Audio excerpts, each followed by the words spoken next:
এনসিপির সাম্প্রতিক যে কর্মকাণ্ড, কর্মকাণ্ড মানে হচ্ছে যে কর্মকাণ্ডের শিকার হচ্ছে তারা, মারপিটের শিকার হচ্ছে, যেটা হবিগঞ্জ এবং সিলেটে হলো, সেই ঘটনাগুলো এনসিপির নিজেদেরই সাজানো নাটক। তারা নিজেরা লাইমলাইটে আসার জন্য এগুলো করছে। জামাত যেন আলোচনার বাইরে চলে যায়, তারা যেন আলোচনায় থাকে এবং তারা যেন পর্যায়ক্রমে প্রধান বিরোধী দলের ক্যারেক্টার প্লে করতে পারে, সেই চেষ্টার জন্যই এনসিপি এগুলো চিত্রনাট্য সাজিয়েছে, এরকম অভিযোগ অনেক দিক থেকে আসছিল। কিন্তু অনেক দিক থেকে আসা আর জামাতের কিংবা শিবিরের খুবই দায়িত্বশীল একজনের এই অভিযোগ করা, এই দুটোর মধ্যে অনেক বড় পার্থক্য, আকাশ পাতাল পার্থক্য। শিবিরের সাবেক সভাপতি, সম্প্রতি তিনি শিবির ছেড়ে জামাতে যোগ দিয়েছেন, জাহিদুল ইসলাম।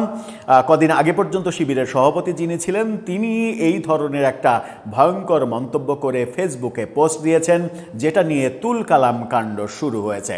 চতুর্দিকে এই আলাপটা যখন চলছিল, তখন এই আলাপটাকে তিনি উস্কে দিয়েছেন।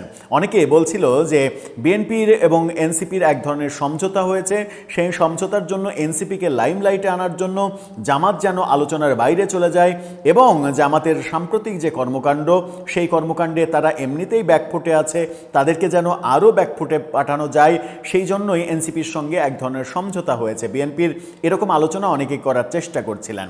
জাহিদুল ইসলাম কি সেই ব্যাপারে আরও স্পষ্ট ইঙ্গিত দিতে চাইলেন? কেন এ ধরনের মন্তব্য করলেন যখন এনসিপি জামাত এক জোটে রাজনীতি এখনও করছে, যদিও জোট ছাড়ার কথা শোনা যাচ্ছে? চলুন একটু বুঝে দেখি জাহিদুল ইসলামের বক্তব্য এবং এই প্রেক্ষাপটে অন্যরা কি বলছেন, এনসিপির নেতা নেত্রীরা তারাই বা কি বলছেন। থাকবেন পলিটিক্স টিভির নিয়মিত আয়োজনে।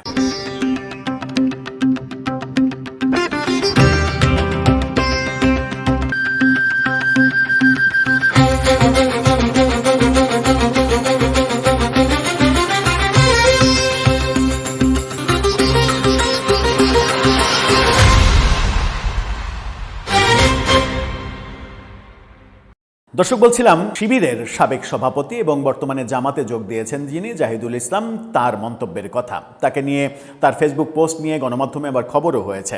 প্রথম আলোর এই শিরোনামটা দেখে নিন। প্রথম আলোর মতো পত্রিকা এটা নিয়ে খবর করেছে।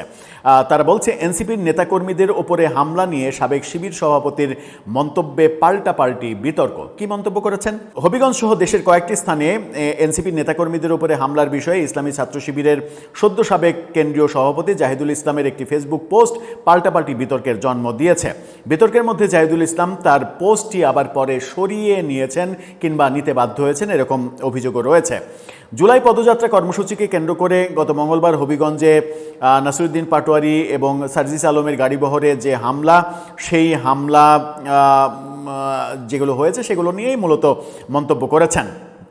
গতকালকে সিলেটে হামলা হয়েছে এবং সেই মন্তব্যে তিনি যেটা লিখেছেন সেটা হচ্ছে যে, তার পোস্টটা একটু দেখে নিন। তিনি লিখছেন, হবিগঞ্জ ও মৌলভীবাজারে হামলার ঘটনাগুলো খুবই সুপরিকল্পিত বলে মনে হচ্ছে। উদ্দেশ্য যা হতে পারে, জুলাই মাসে জামাতকে যতটা সম্ভব আলোচনার বাইরে রাখা এবং এনসিপির প্রতি জনসমর্থন, পাবলিক সিম্প্যাথি তৈরি করা। Good plan, good move, deep power, এভাবেই তিনি লিখেছেন। এবং তার এই স্ট্যাটাসটা বলে দেয় যে তিনি সরাসরি এনসিপির এই ঘটনাগুলোকে একেবারে পরিকল্পিত হিসেবে দেখছেন। এটা নিয়ে বিতর্কও চলছে, এটা নিয়ে বিতর্ক বহু গণমাধ্যম এটা নিয়ে খবর করছে। ইত্তেফাক ভিডিও প্রতিবেদন করেছে, ইত্তেফাকের এই স্ক্রিনশটটা দেখে নিতে পারেন, যেখানে শিরোনাম করা হয়েছে, এনসিপির কাটা ঘায়ে নুনের ছিটা দিলেন সাবেক শিবির সভাপতি। এই বক্তব্য যখন আসছে তখন এটার প্রতিবাদ করছেন এনসিপি নেত্রী মুনিরা শারমিন, যাকে নিয়েও কিছুদিন আগে বিতর্ক হয়েছে যে সংরক্ষিত নারী কোটায় তাকে এমপি করার চেষ্টা করা হয়েছে, কিন্তু তার যে এমপি হওয়ার যোগ্যতা নেই সেটা জেনেও কেন এ ধরনের আবেদন করা হলো। সরকারি চাকরি কিছুদিন আগে পর্যন্ত তিনি করতেন, সেই চাকরি করা অবস্থায় তিনি এনসিপির নেতৃত্ব দিয়েছেন, সেটা নিয়ে বিতর্ক এবং সেটা প্রমাণিত হলে তার অনেক ক্ষতি হয়ে যেতে পারে, এরকম অবস্থায় তাকে নিয়ে বিতর্ক হয়েছিল। তিনি লিখছেন, তার ফেসবুক পোস্টটা দেখে নিন, তিনি লিখছেন, জামাতের 60 বছর বয়সী সংসদ সদস্য 17 বছরের কিশোরীকে চাকরির প্রলোভন দেখিয়ে যে কেলেঙ্কারির জন্ম দিয়েছেন সেটা এই জুলাই মাসেই ছিল। ঘটনা শুধু আলোচনাতেই ছিলেন না, বরং বিব্রতকর পরিস্থিতি সৃষ্টি হয়েছিল। কিছু মানুষ দেখলাম যারা হামলার প্রতিবাদ না জানিয়ে এর মধ্যে ডিপ প্ল্যানের গন্ধ পাচ্ছে। এনসিপির রাজনীতি দাঁড়ালেও কারো কারো অসুবিধা হবে, এটাই স্বাভাবিক। নিজেদের ব্যর্থতা অস্বীকার করে অন্যকে সন্দেহের চোখে দেখা একরকম অসুখ, আরোগ্য কামনা করি, আমিন। অর্থাৎ শিবিরের সাবেক সভাপতি এই জাহিদুলকে তিনি অসুস্থ বলে দাবি করছেন এবং জামাত নেতাদের সাম্প্রতিক কর্মকাণ্ড এই জুলাই মাসেই হয়েছে সেই বক্তব্যটাও দিচ্ছেন। মনিরা শারমিন যখন এই বক্তব্য দিচ্ছেন তখন একটি প্ল্যাটফর্মে সাক্ষাৎকারে সাইফ মুস্তাফিজ এনসিপি নেতা, তিনি তার সেই সাক্ষাৎকারের একটা স্ক্রিনশট দেখে নিতে পারেন। সেই সাইফ মুস্তাফিজ তিনি বলছেন জামাতের নেতাদের যে সাম্প্রতিক কর্মকাণ্ড সেই কর্মকাণ্ডের সমালোচনা তিনিও করছেন। অর্থাৎ এনসিপি জামাতের মধ্যে এই যে এক ধরনের কামড়াকামড়ি অবস্থা, সেই অবস্থাটা এখন প্রকাশ্য রূপ নিচ্ছে, যেটা বলে দেয় যে এনসিপি খুব শীঘ্রই যে জামাত জোট ছাড়ছে এই সিদ্ধান্ত সঠিক। তারা আর জামাত জোটে থাকছে না, এগুলো তারই লক্ষণ।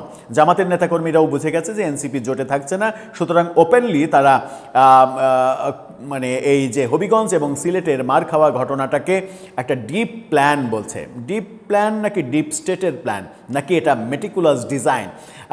মেটিকুলাস ডিজাইন তো তারা করতে অভ্যস্ত, সুতরাং এটা মেটিকুলাস ডিজাইন হতে পারে কিনা সেই প্রশ্ন তো উঠতেই পারে। সব সমালোচনার মধ্যে যখন জামাতের পক্ষ থেকে, জামাতের কিংবা শিবিরের খুবই গুরুত্বপূর্ণ একজন সদস্য এই বক্তব্য দেন, তখন কিন্তু প্রশ্নটা আরও উস্কে দেয়া হয় যে এনসিপি কি সত্যিই লাইমলাইটে আসার জন্য এই কাজগুলো করছে? সমস্ত গণমাধ্যমে গতকালকে দেখলাম একটা টক শোতে একজন আলোচক বলছেন যে একযোগে 40টা টেলিভিশনের মনোযোগ তৈরি করার জন্য এই কাজগুলো করা হচ্ছে। চতুর্দিকে একই আলোচনা। আসলে এনসিপির মাস্টার প্ল্যানটা কি? দর্শক, আপনি কি ধরতে পারছেন? আপনার মতামত জানিয়ে লিখতে পারেন আমাদের কমেন্ট বক্সে।